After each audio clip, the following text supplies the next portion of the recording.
அனைத்து தரப்பு மக்களும் போராடியதெல்லாம் நமது நாட்டிற்கு விடுதலை கிடைத்தது. இதனை உணர்ந்துதான் இந்திய அரசியலமைப்பு சட்டத்தை வகுத்த மேதைகள் இந்தியாவை கூட்டாட்சி கொண்ட ஒன்றியமாக கட்டமைத்தார்கள். பல்வேறு காலகட்டங்களில் இந்த கூட்டாட்சி தன்மைக்கு சோதனை வந்தாலும் அதனை ஜனநாயக அமைப்புகள் இயக்கங்கள் தடுத்து வந்துள்ளன. அத்தகைய சோதனையும் ஆபத்தும் தான் இப்பொழுதும் வந்துள்ளது. இதனை உணர்ந்துதான் நம் அனைவரும் கூடியிருக்கிறோம்.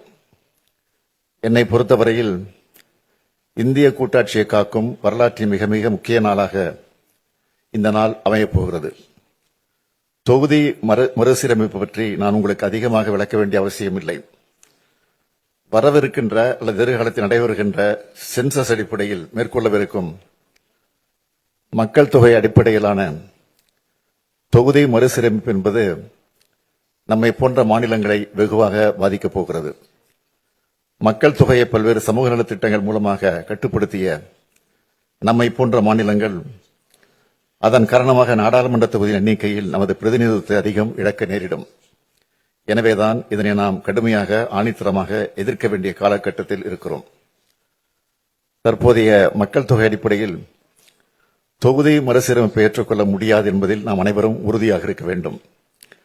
இங்கே இருக்கும் ஒவ்வொரு மாநிலமும் பயனுள்ள மக்கள் தொகை கட்டுப்பாட்டின் மூலம் குறிப்பிடத்தக்க முன்னேற்றத்தை காட்டியுள்ளன. இத்தகைய மாநிலங்களை தண்டிப்பதாக இந்த நடவடிக்கை இருக்கப் போகிறது.